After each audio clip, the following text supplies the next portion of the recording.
topu ele geçirip Joel Simic araya ötürmez. Simic vur. Vurmak lazım. Simic ve gol! Veljko Simic taptı o golü. 59. dakikada Sabah hesapta öne geçir. Nihayet ki vurdu o golü Veljko Simic. Şampiyonlar Ligası'nda bu mevsim 5. gol oldu. Bravo. Bak böyle.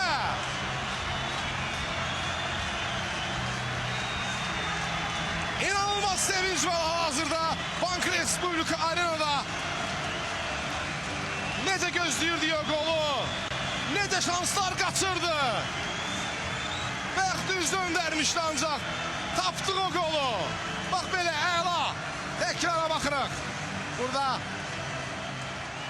ele geçiren Michels verdi ötürməsini Simic.